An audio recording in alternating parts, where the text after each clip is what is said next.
Olá, terceiro ano, tudo bem com vocês? Hoje, segunda-feira, dia 21 de junho, nós vamos dar continuidade ao nosso conteúdo de matemática.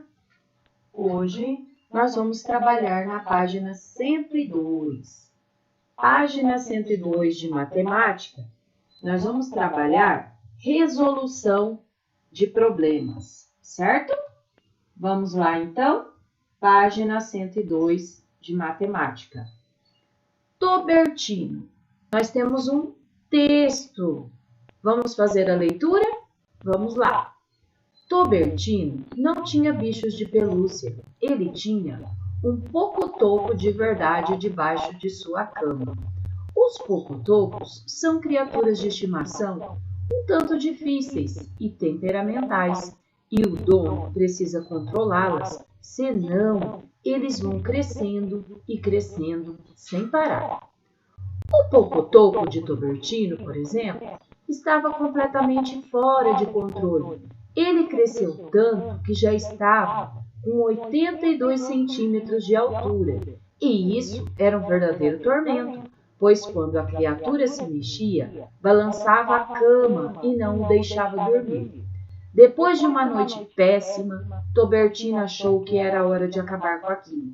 Foi consultar o Dr. Ucto, um especialista em pocotocos, e descobriu que seu pocotoco estava desregulado.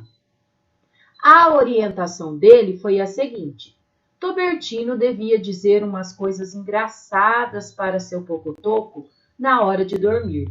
Dessa maneira, a criatura encolheria 9 centímetros por noite. O Dr. Ucto também lhe disse para dar de vez em quando um pastel de vento para seu animalzinho de estimação. Isso lhe faria bem, lhe daria cócegas na barriga. O que vocês acharam dessa história? Foi escrita por Eva Furnari, Problemas Boborildos, no ano de 2012, páginas de 24 a 25. São duas figuras bem diferentes. Vocês concordam comigo? Tanto o Tobertino quanto o pocotoco, certo? Terceiro ano, quanto tempo o pocotoco levou para voltar ao seu tamanho normal de 10 centímetros de altura? Quanto tempo? Ele estava com, segundo o texto, 82 centímetros, certo? Se ele crescia, imagine, 10 centímetros por dia, se ele já estava com 82, quantos dias seriam necessários para ele voltar ao seu tamanho normal? A 10 centímetros de altura.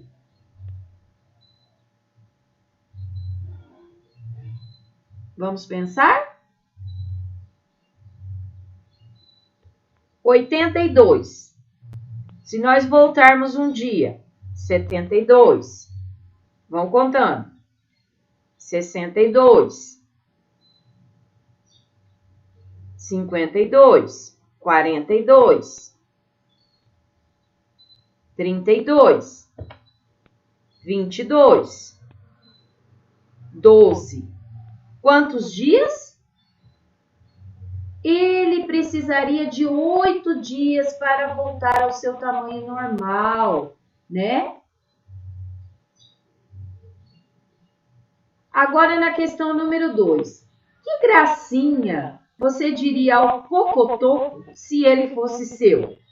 Qual seria a gracinha que vocês diriam a ele?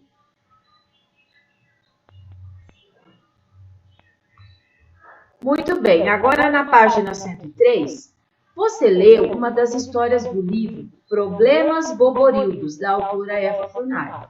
Nesse modo, você e seus colegas poderão criar e colocar suas ideias em problemas engraçados utilizando as operações matemáticas de adição e de subtração, certo?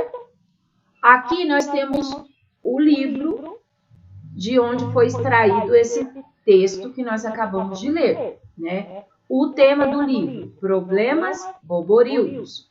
Os boborildos são bichos dramáticos e um pouco bobos também. Além disso, eles têm o péssimo hábito de se meterem em encrencas. Neste livro, a autora apresenta alguns dos problemas desses animais fantásticos e você, se quiser, poderá fazer cálculos para resolvê-los. Agora nós vamos ler a biografia da autora, Eva Furnari.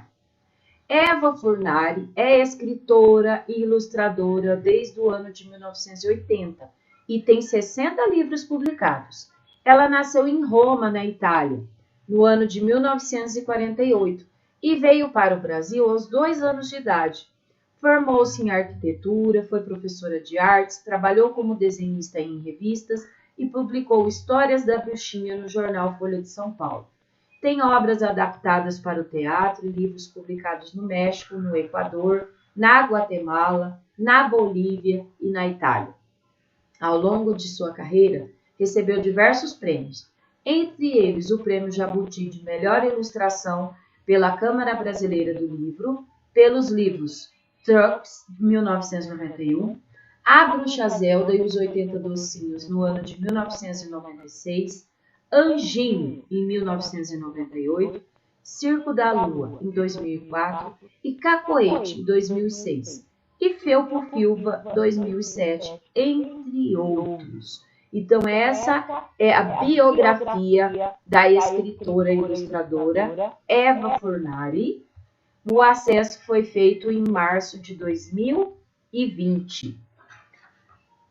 Agora, nós vamos na página 104, elaborando uma situação-problema. O que vocês vão fazer agora? Vocês vão criar uma situação-problema envolvendo uma operação de adição ou de subtração. De preferência, uma situação engraçada, tá? Tipo essa que nós acabamos de ler do Tobertini, envolvendo um pocotó, certo? Vocês vão criar uma situação-problema engraçada, pode envolver tanto a operação da adição quanto da subtração, tá? E podem utilizar a estratégia que quiser. Pode ser algoritmo convencional, pode ser cálculo mental, tá? E vocês vão escrever essa situação-problema no caderno de matemática, ok? Agora, nós temos uma situação-problema que, a partir dela, nós precisamos elaborar uma pergunta e resolver o problema. A avó de Ingrid doou R$300 para uma creche infantil e R$550 para um lar de idosos. Sobre essa situação-problema aqui, sobre essa frase, qual que é a pergunta que nós podemos criar? Quanto a avó de Ingrid doou às duas entidades?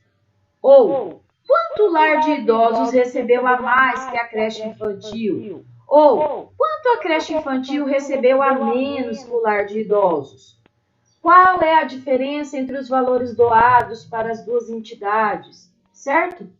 Qual dessas perguntas nós podemos escolher? E a partir dela, nós iremos resolver o problema. Então, se nós elaborarmos a seguinte pergunta: quanto a avó de Ingrid doou às duas entidades? Uma foi a creche e a outra o lar dos idosos. Para a creche, ela doou 300. Para o lar dos idosos, 550. Então, nós vamos ter que resolver agora. 300 mais 550. Quanto que dá?